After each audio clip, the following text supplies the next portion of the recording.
Olá, queridos. Vamos continuar com a leitura do livro Tabernáculo no Deserto. E hoje nós vamos continuar na parte que fala sobre as peles, a cortina de pelo de cabra. Continuando então, o propósito dos 50 ganchos era para que seja uma. Êxodo 26:11. O Senhor deu o seu Espírito à Igreja para que fôssemos um. Ouçamos a oração de Jesus, para que todos sejam um, como tu, ó Pai, o és em mim, e eu em ti, que também eles sejam um em nós, para que o mundo creia que tu me enviaste. João 17:21. É o Espírito Santo que faz com que todos nós, os que cremos, sejamos um em Cristo. Ele também nos fará estar em perfeita união e harmonia com o próprio Deus. Êxodo 26:11 nos diz: a cortina de pelo da cabra é chamada de a tenda. É a maior de todas as cortinas. De modo similar, o Espírito Santo deseja cobrir a igreja. O significado do número 50 ficou evidente a partir do ano especial mencionado em Levítico 25, de 8 a 54, chamado o Ano de Jubileu. Viria a cada 50 anos tempo em que a terra teria descanso. Não haveria aragem nem semeadura, sendo apenas colhido o que crescesse espontaneamente. Seria um ano santo, no qual toda propriedade deveria ser devolvida ao seu possuidor original, tivesse ela sido vendida ou tomada em pagamento de alguma dívida. Todas as dívidas eram canceladas e os escravos libertados. O Espírito Santo veio no 50º dia após a ressurreição de Cristo para restaurar o que se havia perdido e a Igreja pudesse ser um poder dinâmico nesse mundo contra as forças do inferno. O que se houvesse vendido ou sido tomado pelo inimigo em pagamento deveria ser devolvido, levantando-se a Igreja com poder renovado. O escravo e servo deveriam ser libertados e toda a escravidão abolida. A Escritura não diz, mas geralmente os estudiosos da Bíblia concordam que o pelo de cabra usado no tabernáculo deve ter sido o de uma espécie de animal tendo o pelo branco, longo e sedoso, que lembra o da cabra angorá de hoje. Tal pelagem daria uma cobertura muito delicada, porém resistente, com uma beleza peculiar. Entretanto, como a Escritura não especifica a cor, deixemos o assunto. Semelhante a um ministério profético. Esta cortina de pelo nos lembra de um outro ministério dos tempos do Antigo Testamento. Os profetas do Senhor eram facilmente reconhecíveis pelas vestimentas que usavam. Suas roupas de pelos de animais eram um sinal para o povo que aqueles homens eram mensageiros de Deus. O rei Acasias não teve problemas em concluir que era o profeta Elias que havia interceptado seus mensageiros, porque eles lhe disseram que este homem se vestia de pelos e com lombos cingidos de um cinto de couro, segundo Reis 1:8.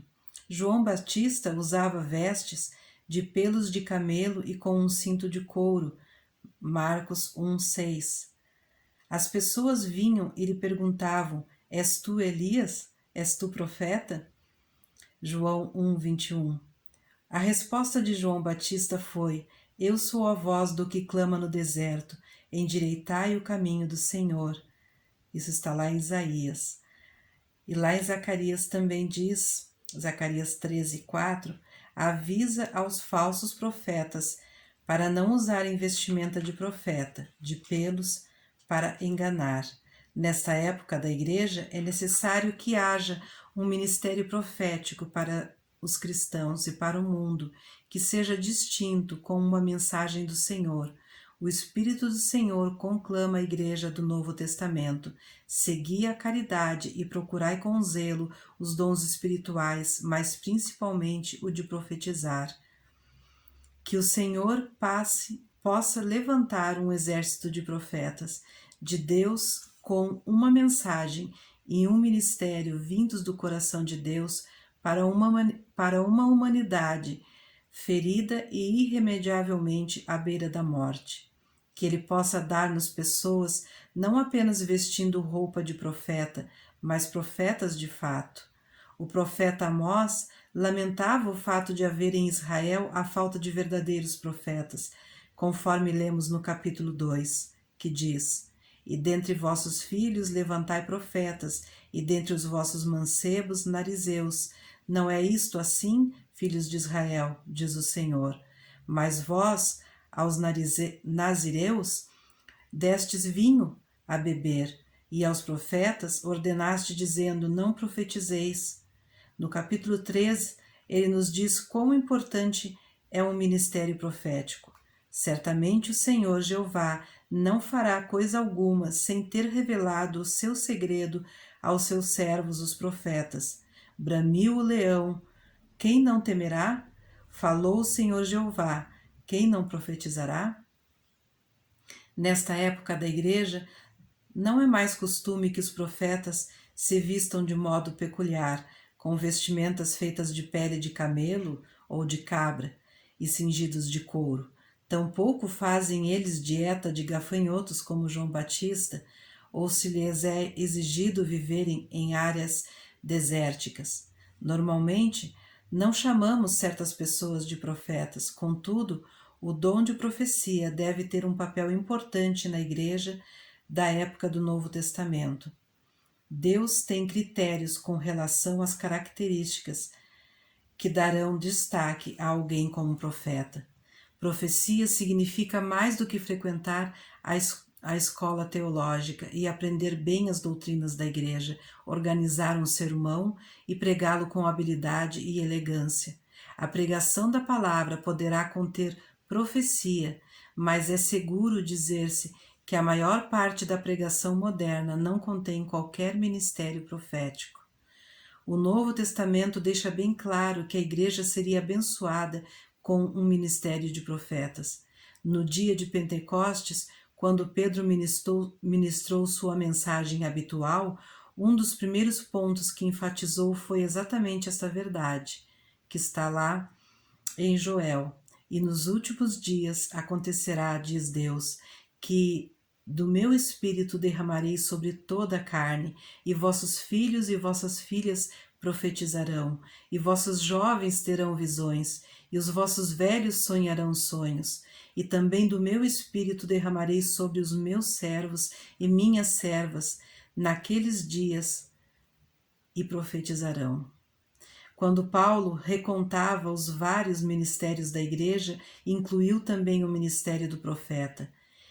Ele mesmo deu, lá em Efésios 4:11 diz: E ele mesmo deu a uns para profetas, a outros para profetas, para apóstolos, a outros para evangelistas e a outros para pastores e doutores. Na igreja que estava em Antioquia, havia alguns profetas e doutores. Está lá em Atos 13:1. Em Atos 21:8 e 9, lemos: De Filipe, o evangelista, que era um dos 7, ficamos com ele. Tinha este 4 filhas donzelas que profetizavam. Lucas, adiante, menciona nos versículos 10 e 11: Chegou da Judeia um profeta por nome Ágabo, e vindo ter conosco, tomou a cinta de Paulo e, ligando-se aos seus próprios pés e mãos, disse: Isso diz o Espírito Santo: Assim ligarão os judeus em Jerusalém o varão de quem é esta cinta, e o entregarão nas mãos dos gentios. Os presentes, incluindo Lucas, compreenderam mal a mensagem, pensando que fora um aviso para Paulo não ir a Jerusalém, e tentaram dissuadi-lo de ir. Porém, Paulo tomou a profecia como sendo do Senhor, significando que ele o fortaleceria e seria com ele mesmo naquele momento de tribulação.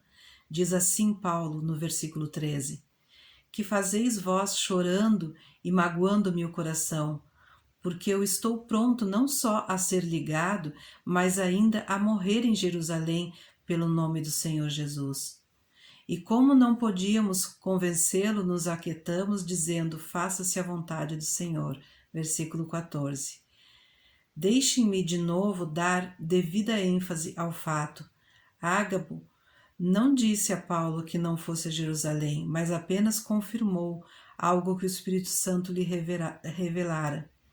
Ouça as palavras de Paulo em Atos 20, de 22 a 24. E agora, eis que, ligado eu pelo Espírito, vou para Jerusalém, não sabendo o que me há de acontecer, senão o que o Espírito Santo, de cidade em cidade, me revela, dizendo que me esperam prisões e tribulações. Mas em nada tenho a minha vida por preciosa, contanto que cumpra com alegria a minha carreira e o ministério que recebi do Senhor Jesus, para dar testemunho do Evangelho da graça de Deus. Podemos depreender da palavra de Deus que havia um forte ministério do profeta nos tempos do Novo Testamento. Ficamos por aqui hoje e até o próximo vídeo. Fiquem com Deus.